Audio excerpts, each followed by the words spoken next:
Today's episode is brought to you by Amio. Amio is a travel booking platform that makes planning a journey in Europe and North America effortless. Just enter your travel details and Amio will magically give you all the train, bus, flight, and ferry options for your journey. It's never been simpler to book your first real vacation for 2021. Best of all, using Amio saves you time, money, and that's a winner in our books. Amio wants to help you leave your house this summer by offering 5% off your next booking. Just head to amio.com and use the code AMIO5 at checkout, valid until July 31st for new users on all modes of transportation. It's just the pick-me-up 2021 needs. Amio, plan, book, love the journey. Welcome to West Virginia Uncommon Place. Today, part of my favorite series inside of West Virginia Uncommon Place, we have this thing called Author Circle that I do when I have an author with me, but I have more than an author with me today. So this is one of our normal episodes, and it's fun to finally get back to doing a normal episode. It's been so long because I have so many different tags for different episodes. So today I have with me B. Sedgwick. How are you doing today? I'm fabulous. Thank you. And I'm so glad to be here, JR. It's just a real honor that you've agreed and that we've had this opportunity to be here. Okay. Now you are what we call a multifaceted person. Everybody has different things to them, and some people live in a multiverse, and some people do multiple things. But you're multifaceted. You have a lot of things going on. So could you tell the audience very quickly about yourself? Well, I've been thinking about this because I don't really like talking about myself that much, but I think I define myself as an adventurer. Okay. Part of the story that will I think that you're interested in is that I was somebody that always got to do things because of who I was, like because I was my mother's daughter. I had a great mom, but I got to do a lot of stuff for her because of who I was married to and his profession. And so I started trying to figure out who I was. And a couple of things came out of that. One, I learned to listen to my body. And two, I followed any kind of lead where I could get to. For example, I've been to all 50 states and only one of those did I actually go to deliberately so I could cross off the last one.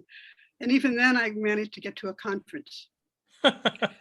So, but as I kept on going, trying to figure out who I was and listening to my body, I was doing really, really well. I mean, it's after the Spirit Moxie thing that we'll talk about.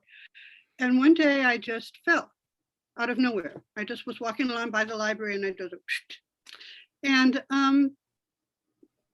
so I, other than a very, very mild concussion, and there wasn't really anything wrong with me, but with a concussion, you don't do anything. So I was saying, what was my body calling me to do? And I decided it was calling me to just be present. Okay. And that was great. And I went along doing that. I was getting ready to move and it wasn't falling in place. And it turned out that the reason it wasn't was my doctor said I was a little bit anemic. And it turned out I had a very, very odd, very treatable form of cancer that, to my delight, mainly men get. For some reason, I think that's funny. And so I said, well, so what's going on? What's my body? Because it's a body thing trying to tell me. And I decided that being present was too active and I was called to a place of just being, which has been exciting. I mean, I get to talk to you from that place of just being. But, so what does this mean? But I realized that from a place of just being, I'm on podcasts, I'm talking to you. Yes. I published a book. I lived in Thailand a little bit. I landed in this very unexpected place for all of COVID. I've been calm throughout the whole last 2.5 years or however many million years it's been. So, and I realized that this is something I can share. And this is something other people also want because they would like to be able to have things happen without all the angst and stress and things. So that's who I am. That's part of who I am. Okay, so let's dig into this. We'll talk about the Spirit Moxie, but this is the one thing that caught me. And my listeners always know, like when we have a guest on, we do research. Mhm. And we find out things, and the things that you find out, those are the things that you have the most questions about. So heading over to your website, if you don't mind plugging it real quick. Want me to go there? Okay. Oh, no, I want you to plug it, like tell the Oh, audience. plug the reg site. I'm sorry. I'm, I think I remember what it looks like. The website was created when I launched Spirit Moxie. And what it is it was a way to share that together we can make a difference. It happened around in 2013, I think it went live, and it became beautiful maybe 2 years later. Same content, it's just beautiful now. Okay. And Now, the thing that caught me was I was there and I seen this. Do you dream about changing the world? mm-hmm. And right there, that made me, that challenges your thought, that messes with your path that you're on at the moment before you even get to it. And that question right there, that's the basis, correct, of It is the Spirit and Moxie. basis. It is the basis. It's So the basis of Spirit Moxie. Was I was trying to figure out who I was going to be when I grew up, as I told you. And I figured the only skill I had was writing. And as part of this, I started noticing all those things you do that if only everybody did these, the world would be a better place. Like smile at people, follow directions, which is a conversation we have had. And if everybody did them, it would just be better all along. And that was the beginning of that particular piece of dreaming that together, if we did this together, the world really, really can be a beautiful and whole place. all right, and with the Spirit Moxie and everything that goes along inside this, because we'll go into more detail. What obstacles beyond what you told me about the fall and all that other stuff? Like, what other obstacles do you use, like Spirit Moxie, like everything that's in this whole nutshell? Because we'll go into details about all the other facets inside of it. Well, I really have been living from a place of just being in presence, but I'm always sort of looking for what's next. And I get impatient, which is sort of antithetical to just being. And I have to pull myself back. I pull myself back into the Spirit Moxie place. Spirit Moxie sort of become my identity in a lot for some people. And sort of that whole idea of like holding space for people of possibility.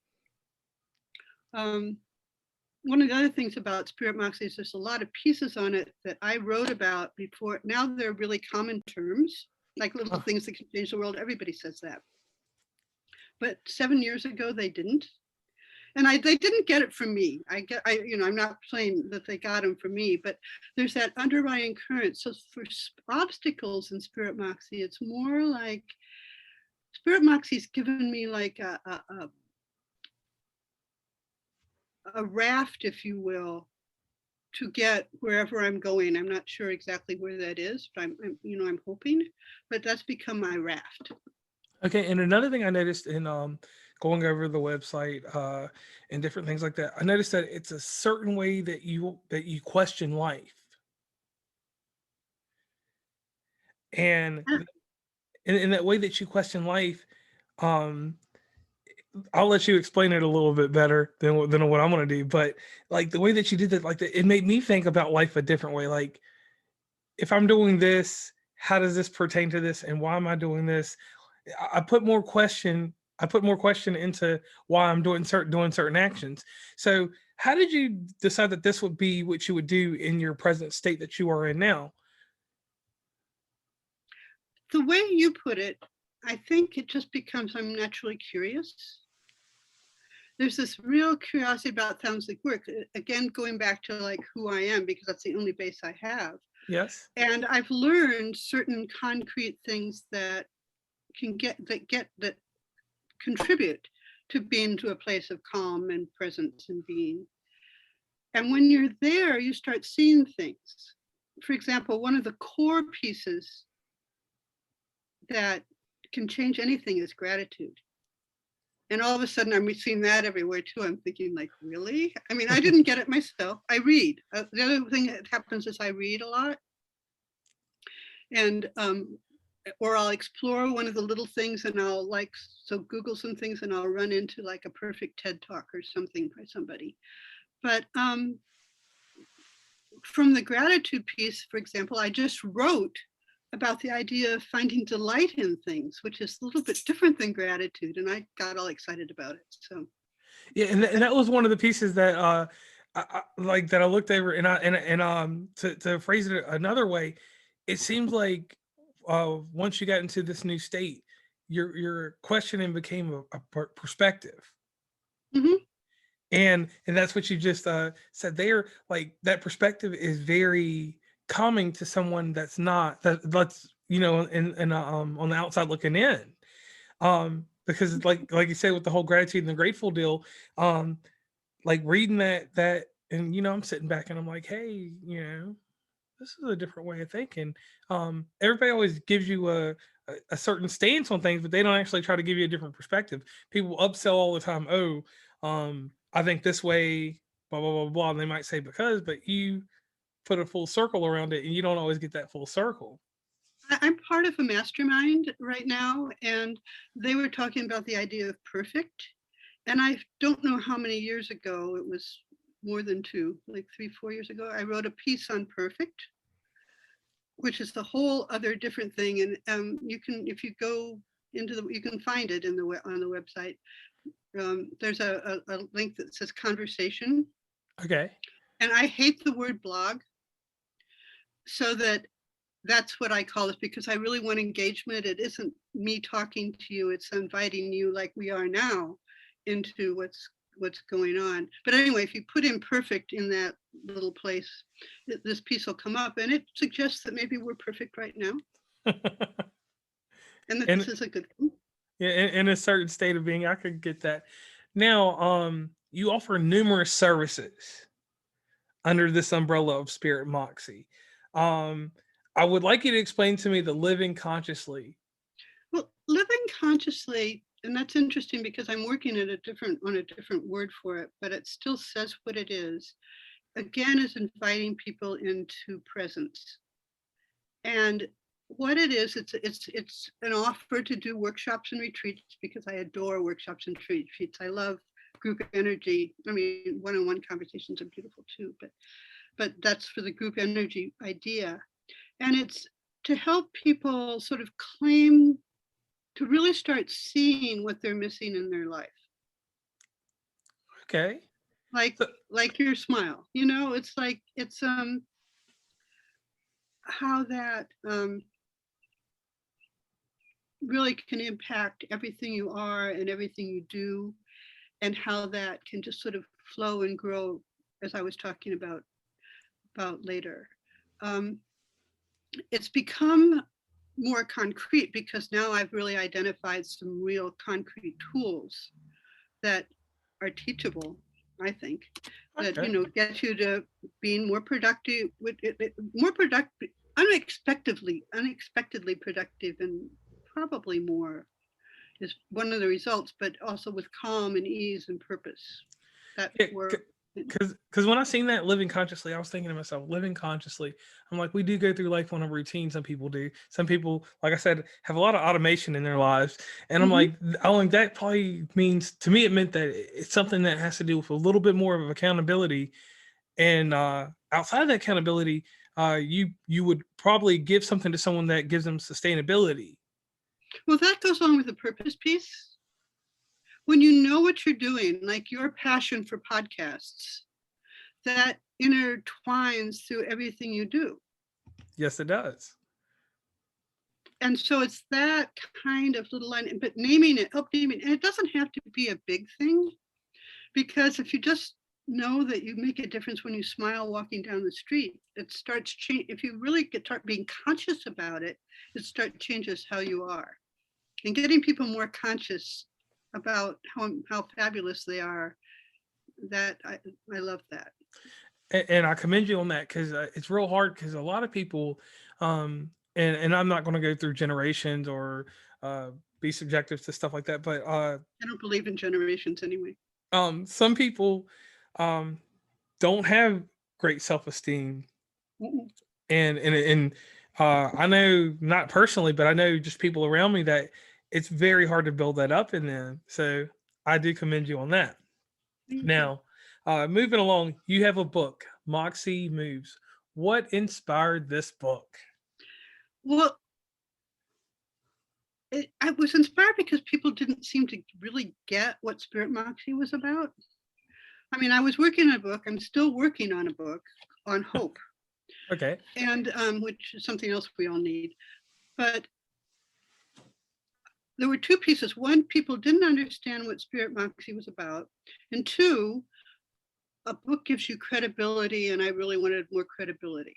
And Okay. I thought it was going to be really easy because I had the conversation post. I was just going to do some cut and paste and do a quick ebook, and that would be it. Well, the book had other ideas. Books come and take a life of their own, and it said, nope, only about a third of this is written, and it's going to have to be redone. Now, inside this book, when you're formulating these ideas, did you ever, at any point, did this book become a part of self-care or anything like that? Well, part of it is. I mean, in the 10 things, there are things like sleep. It's one of the 10 things that can change the world. Care of your body, or loving your body, rather, which is a self-care component. I always have to look at the list. I can't but, Take a moment and look but at those it. two for sure are, once I've written something that sort of has a life of its own and it just sort of goes out there somewhere, and I don't mind talking about it, but I don't exactly remember it. But actually, anything you do that has a purpose and a thing, it ends up being a self-care component to it. True, true, true. Because that's what I like about authors. Now, you finished this book. What was the feeling? Because this is the one thing that a lot of authors tell me. And like I said, you have multifacets to you, so you have this author under your belt. When you finish this book, that product right there is technically finished in the physical form. But it takes on a life of its own when people have questions. Because people have, like you said, where you've brought a different perspective, people bring more perspective because they're giving them a perspective. So when you finish that product, how did it make you feel? And how does it feel with the reception of it as it is now? Let me tell you a story of when it wasn't quite finished. Okay. I was on a very, very, very, very local television panel, and we were talking about the book, and there were four of us involved with this, and we talked about smiling, because smiling is the easiest thing to explain how that is contagious. And we were also talking about litter. And in the car driving back to Cincinnati, all of a sudden they got on to how we litter each other's minds. This wasn't even my idea. I mean, I'd never thought about it, about how we litter each other with expectations and sort of false things that we see in them, and et cetera, et cetera, et cetera. And I thought, like, oh, and they said, like, and then they sort of ended, and we can hardly wait to read what you write. And I'm thinking, like, but that's not in there. It is now. Not a lot of it, but it's in there now. And so that is a concrete thing of how other people's interactions change content or affected it. The book came out right before COVID. And so direct interaction, other than an awesome party we gave to launch it, because I like parties, there hasn't been a lot of interaction around it. I mean, people have been giving it as presents to their in-laws. Okay. But Okay. but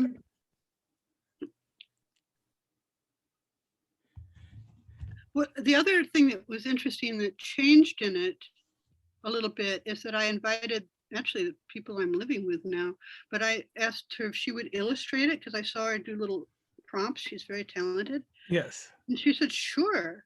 But instead of doing that, she took each of the 10 things without reading anything I wrote and did a whole art piece on it.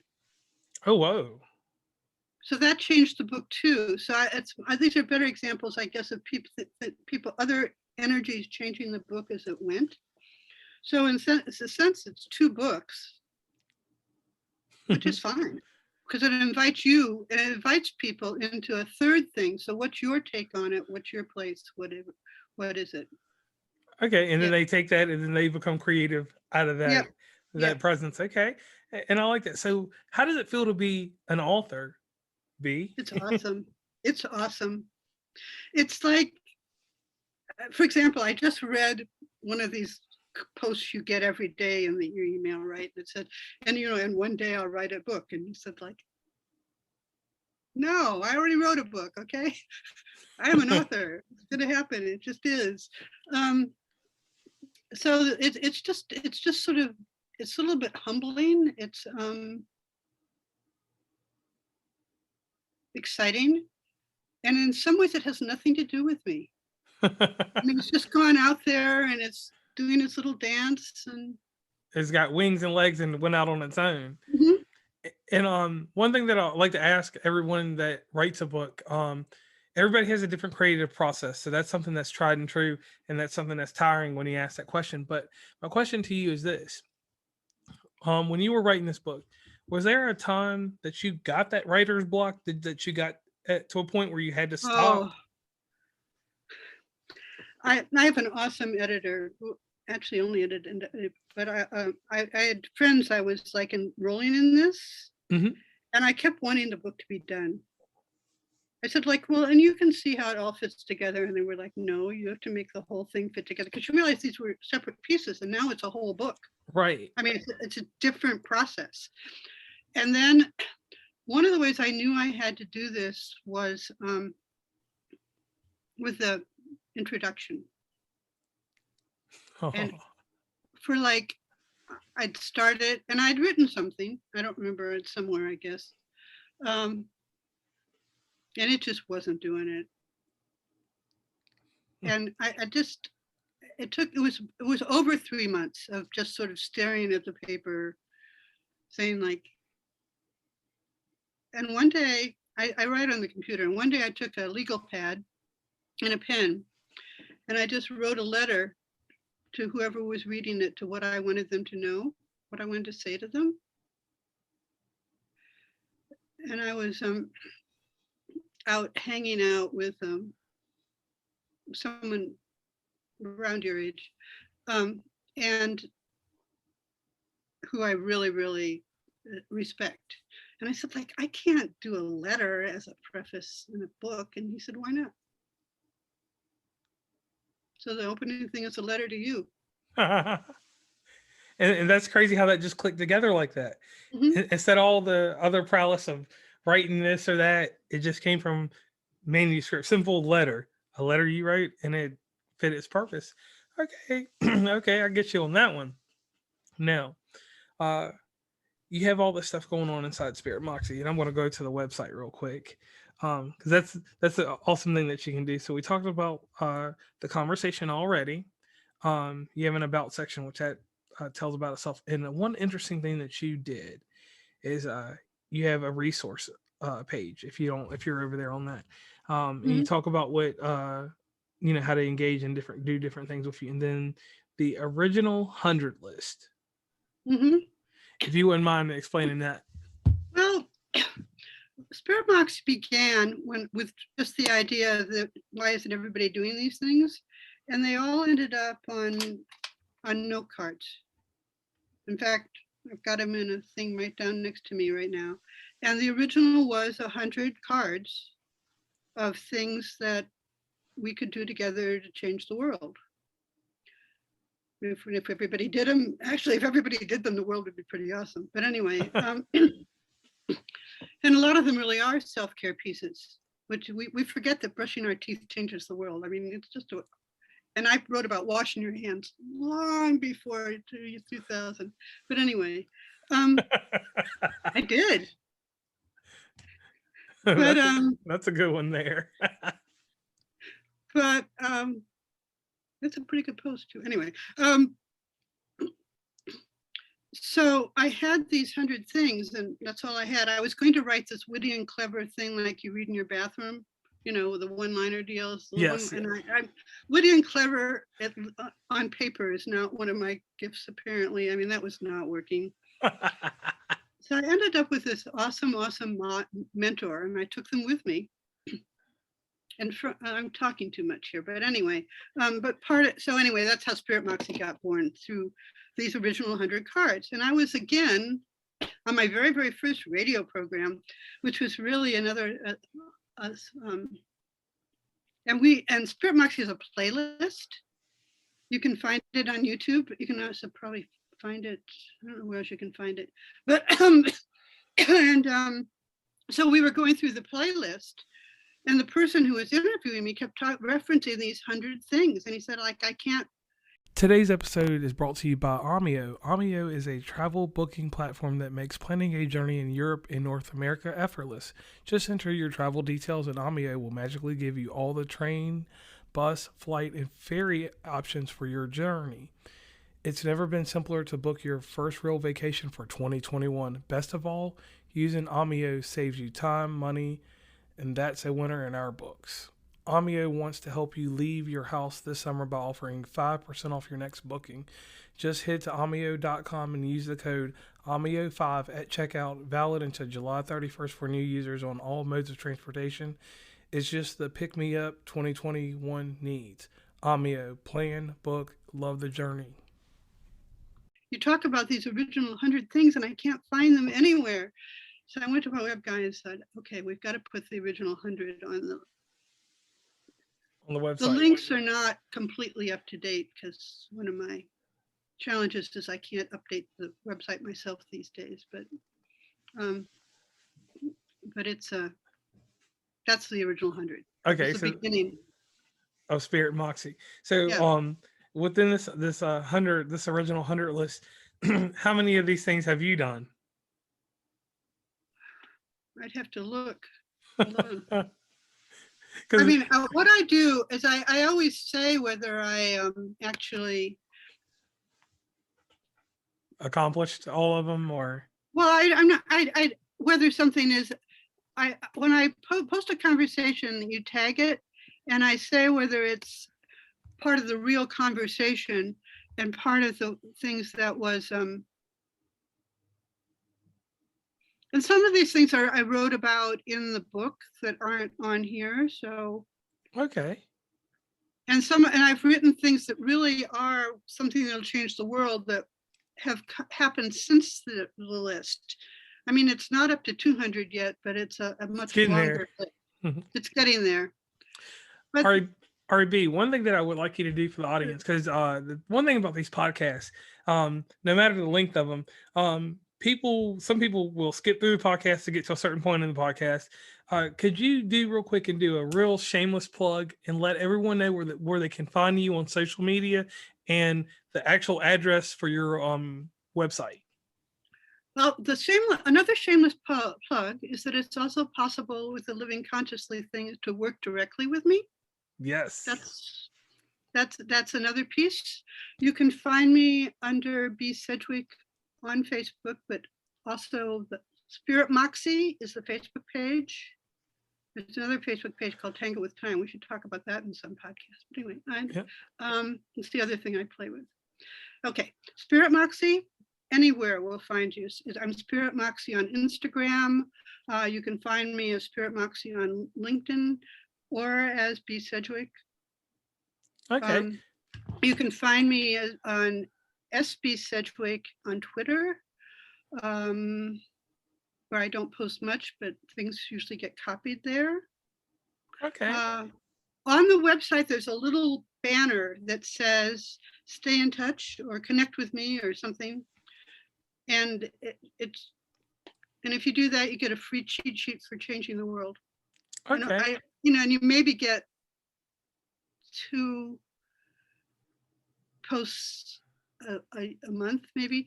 My new thing, I have a new thing that I'm doing that's free, is the first Tuesday of every month.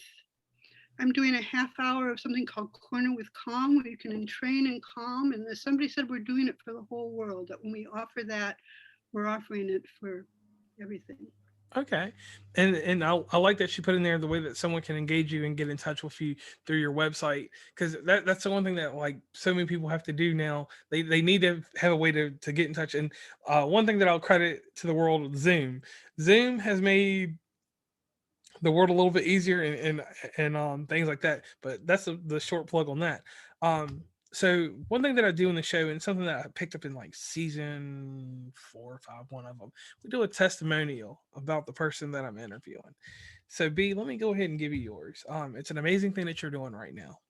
The amazing thing is this: you are helping people with perspective. You are helping people engage in more than our simple ABC thought.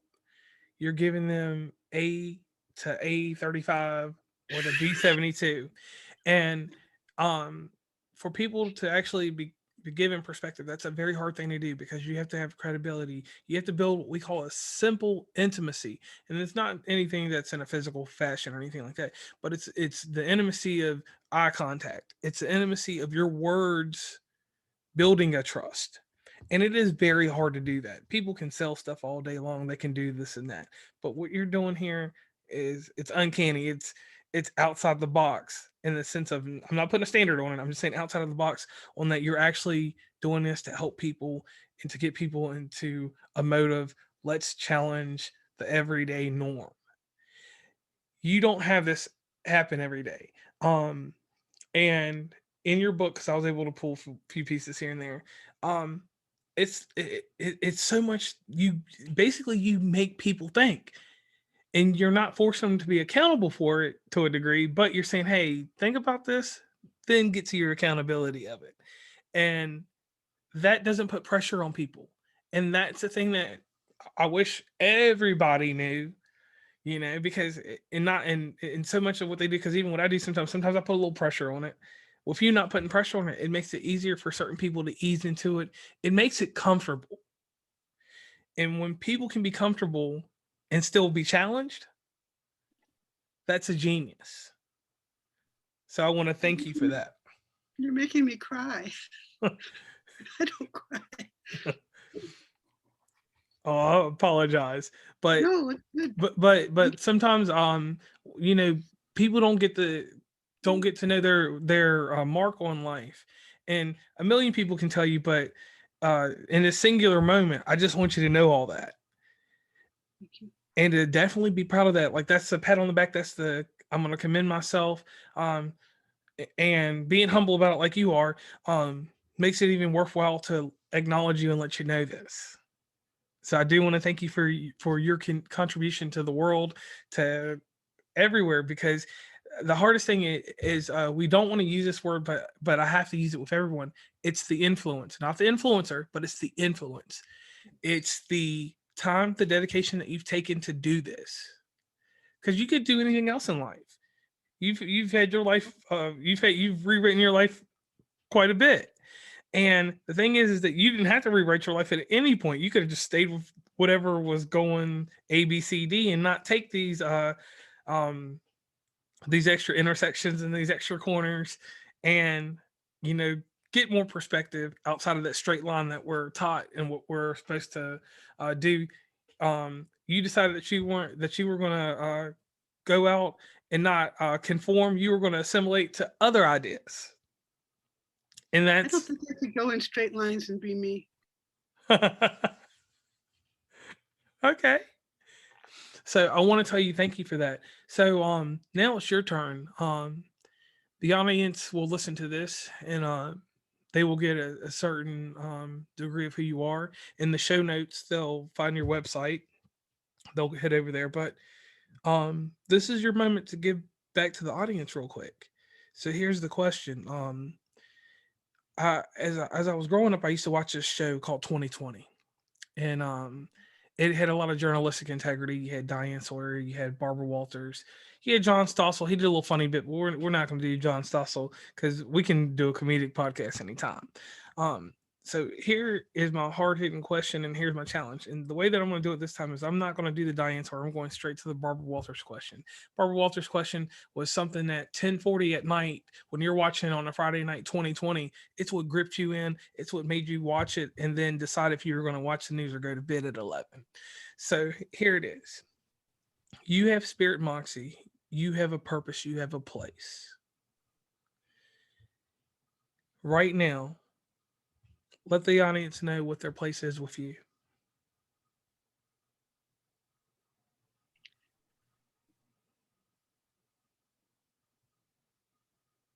It's a place of calm.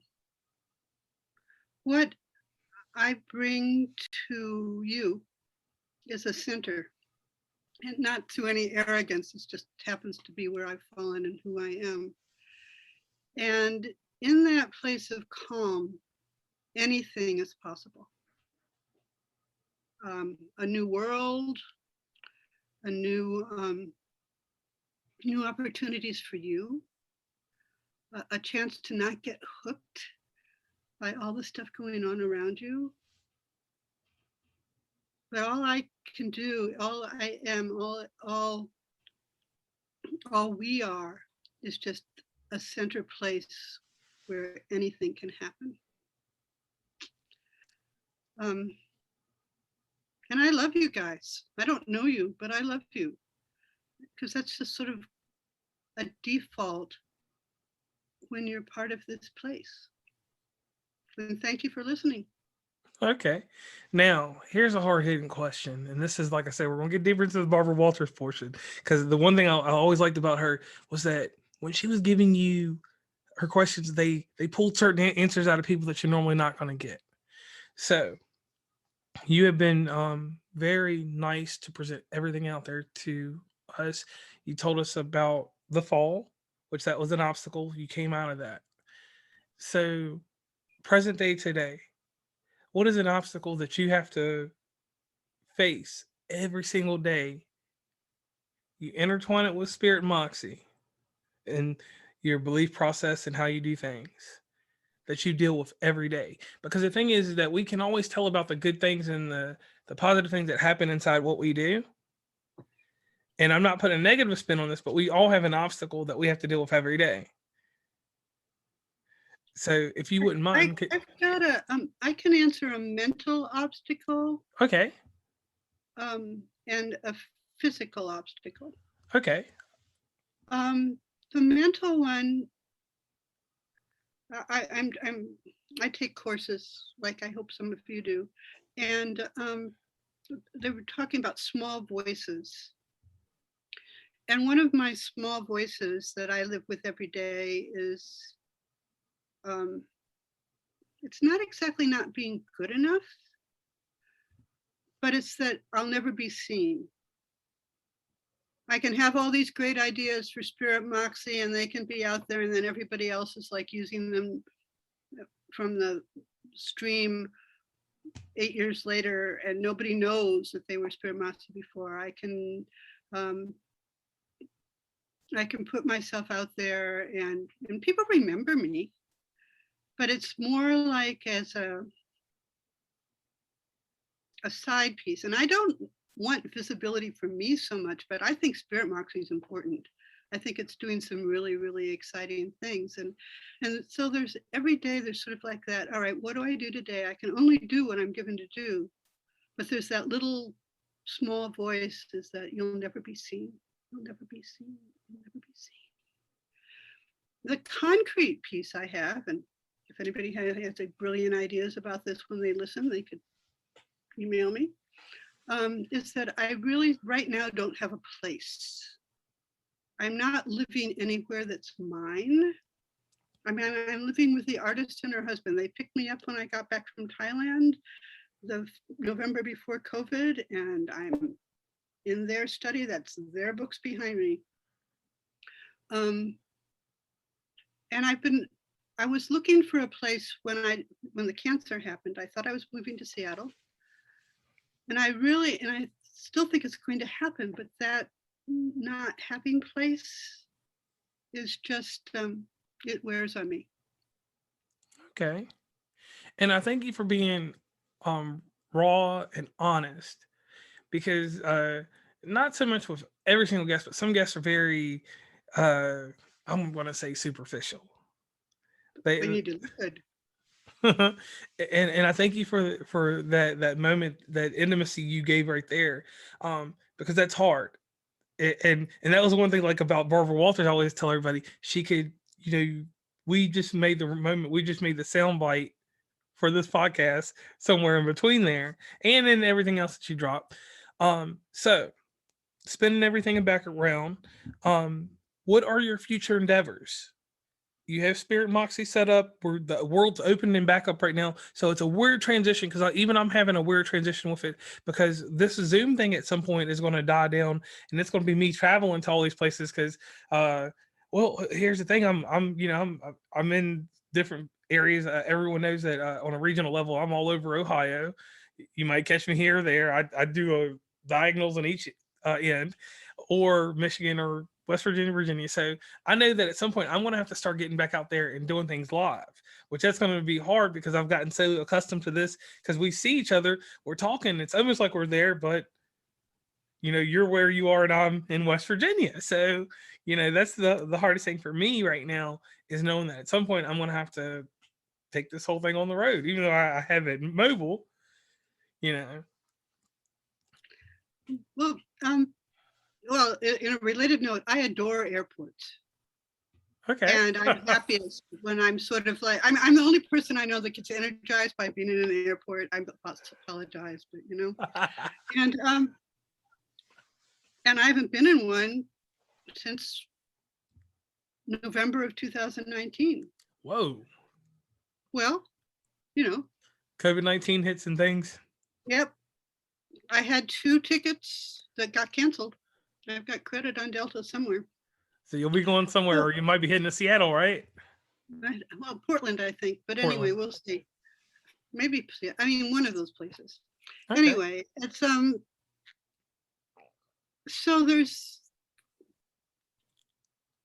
so that's, I've almost forgotten the question, but so I know that that's, what are your future endeavors? I'm hoping that at some point, even though the novelties went out, because the book came out like the beginning of December 2019, again, right before COVID. So there haven't been any really major book signings. And I'm hoping that some of that'll happen. I'm exploring moving. And then I've got, regular projects. So with Spirit Moxie, just sort of expanding the whole one-on-one and group things, because I connect better when I'm talking like I'm talking to you. Okay. And I mean, I'm growing. I'm learning how to define things. I'm working on a place that's trying to more completely integrate the whole Spirit Moxie vision and the whole living consciously vision. I just committed to doing that last night. Okay. So it's a lot of work in progress. And then there's still the book on hope that I fight with, because I write really briefly. So for me to actually write that many words is like, okay, I've said everything I think I need to say, but nobody will hear it unless I add more words to this. So how do I do that? That's the stage of that book. Oh, so that's the hard part on that one. Well, B, I want to thank you so much for being a guest on West Virginia and Commonplace. It has been a pleasure of mine to talk to you, and hopefully in the near future we can have you back on, because like you said, you have another book and you have a whole nother angle that we'll have to discuss that at a later period. So we've got time. We can have one on time. Yes, we'll definitely have to do one in the near future. So once again, I want to thank you for coming on. And this will reach the audience at whatever time frame that it comes out, and then they will gravitate to you, and they probably already gravitated to you, in the sense of that once advertisement and different things come out, we all know how things roll out. So once again, I want to thank you for being a guest. Is there anyone you want to give a shout out to? Because there's always someone behind the scenes that, even if they didn't help create everything, there's someone that narrated your story at its beginning, maybe not at its middle or its end, but we all have someone to thank. Like me, for instance, I always think my father. He passed away when I was 8 years old, but because of the things that I learned about him, he's narrated my life into the person that I am today. there are multiple people I would thank. One is that people give their mothers a hard time, and I never. She always thought I could do anything. I mean, she really truly did believe in me. I mean, I didn't grow up with all that sort of like girls can only do. I could do anything. And the other person is the person I dedicated the book to. I had a partner for 13 years who's a little bit older than I am, who died in 2012. And who again just really, really, really always believed in me. And so I think that having that kind of surety and all the people in between those two who supported me in that kind of way, I've been really blessed by people Okay. informing who I am. All right. So once again, I want to thank you for coming on. And this is West Virginia Commonplace signing off.